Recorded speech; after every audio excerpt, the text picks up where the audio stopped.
Foi uma coisa terrível. Eu estava indo pegar os meus filhos e então eu vi uma fumaça.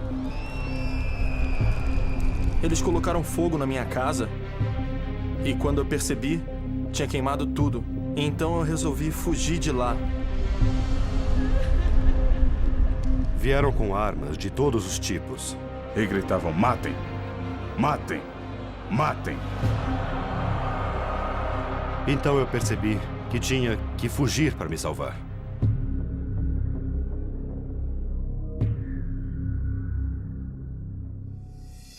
Nigéria.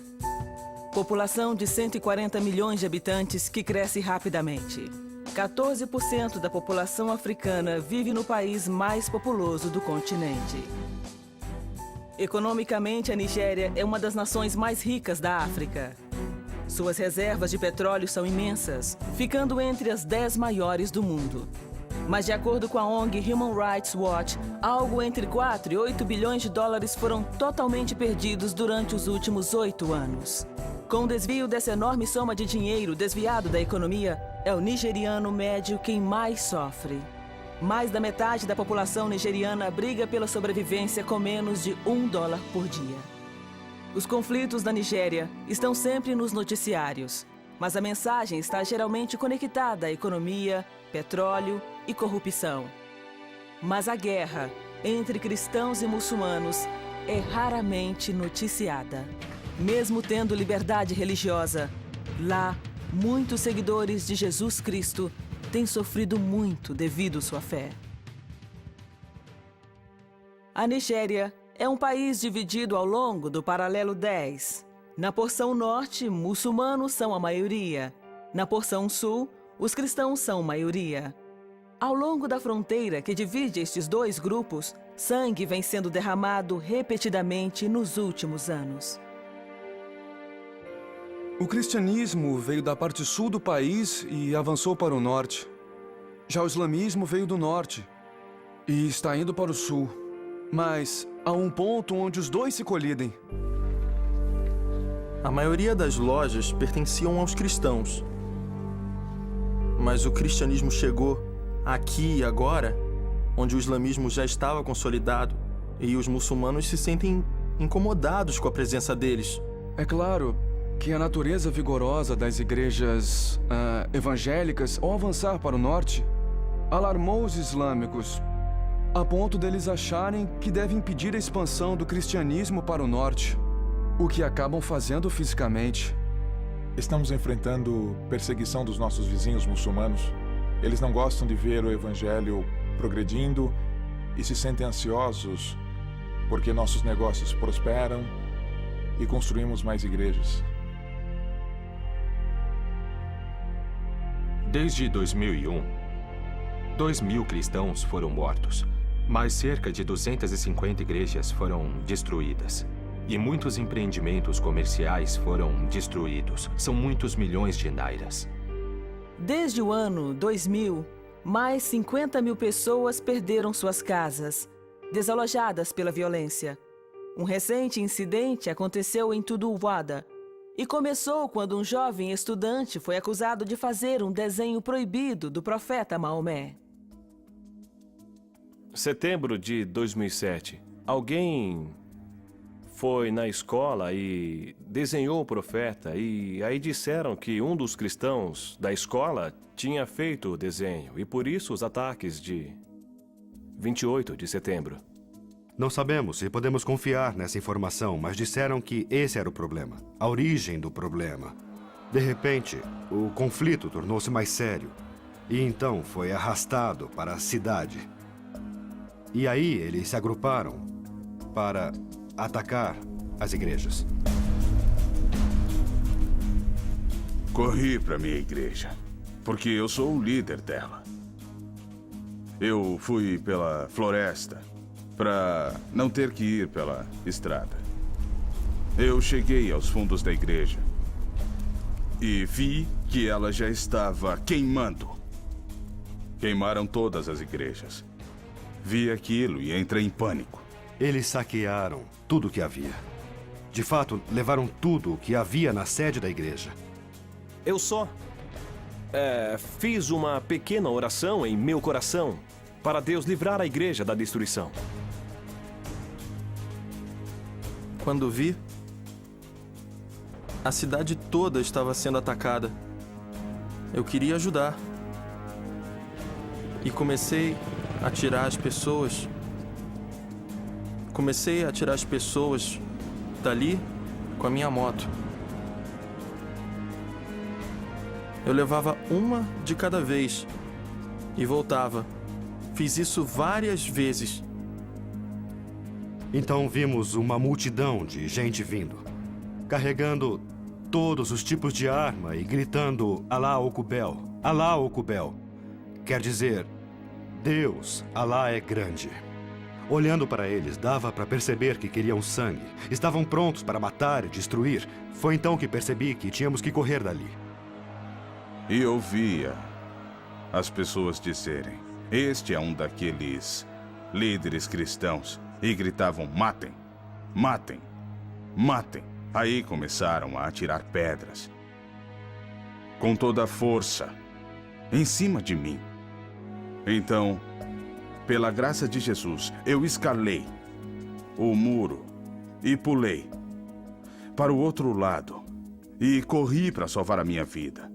Tentamos escapar da cidade, mas eles invadiram minha casa e começaram a bater na minha mulher, seriamente.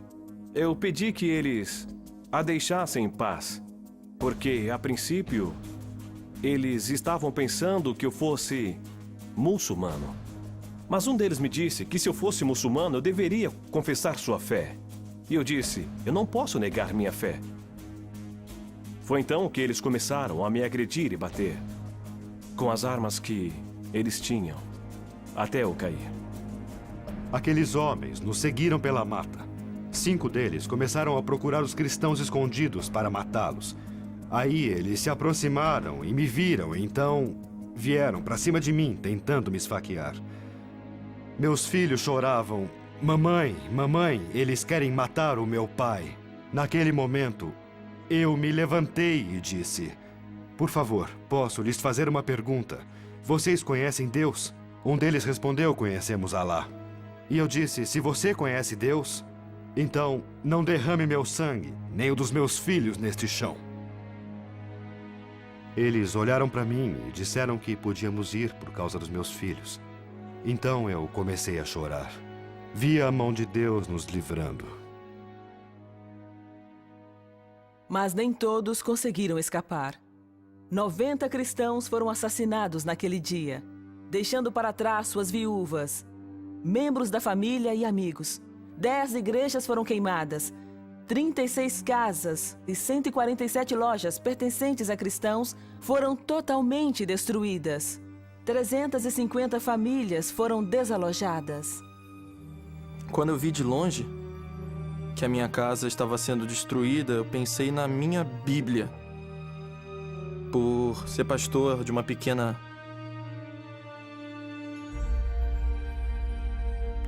cidade, eu não sabia se ia ter outra Bíblia ou se os materiais que eu usava há 20 anos.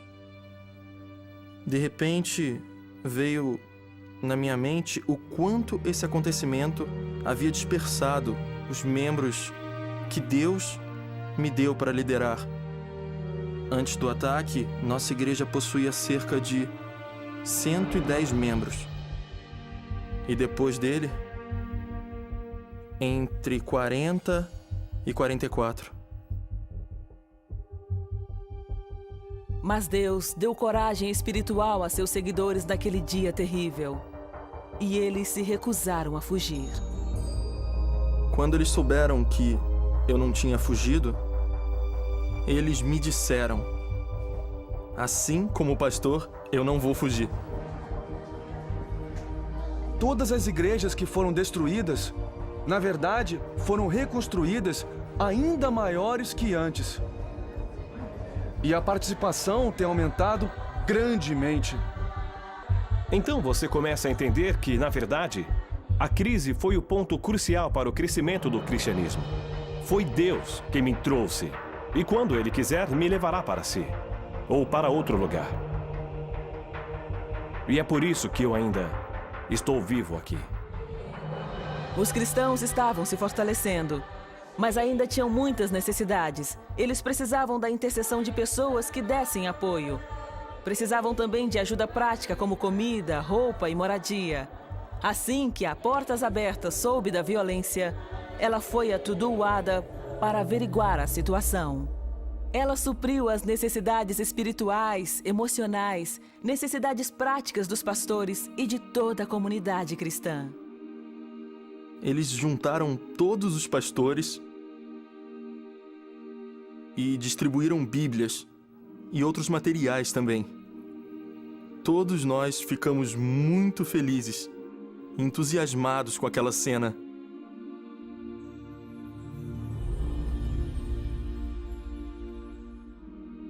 Além disso, a Portas Abertas deu treinamento bíblico fundamental para a equipe das igrejas para continuar expressando o amor e para manter a coragem espiritual ante a perseguição.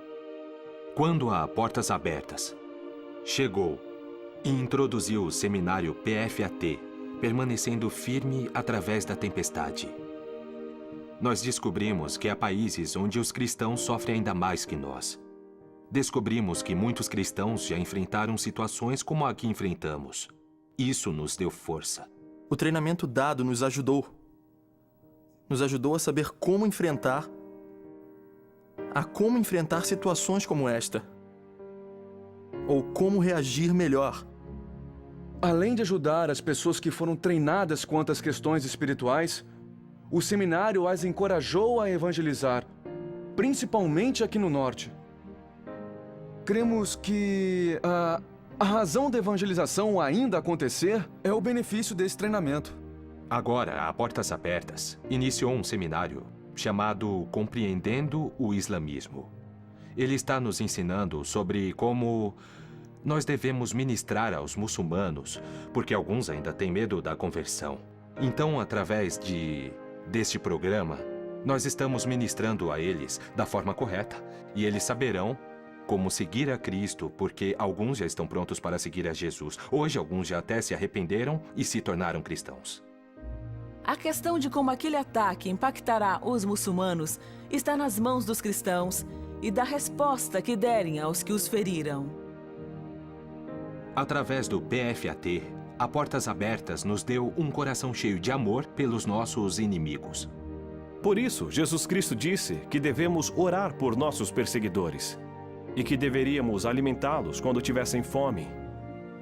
Então, nossa atitude perante eles será exatamente essa: de amarmos e orarmos. É de vital importância que cristãos de todo o mundo unam-se a seus irmãos e irmãs nigerianos e orem pelos vizinhos muçulmanos. Ore por todos os que não creem. Peçam que conheçam a luz, pois Jesus Cristo é a luz do mundo. Orem para que se arrependam. Conheçam a verdade. E conhecendo a verdade, ela o fará livre.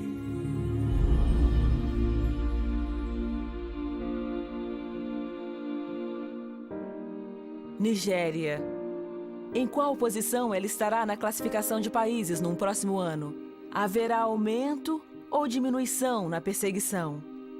Não há resposta fácil, mas a grande necessidade que existe neste país é o perdão. E é isso que os cristãos tentam expressar de forma plausível. Eles anseiam viver no amor de Jesus Cristo do mesmo modo como ele viveu há 2000 anos. Ele perdoou as pessoas que o crucificaram. Este é o exemplo que a Nigéria testemunha nos dias de hoje.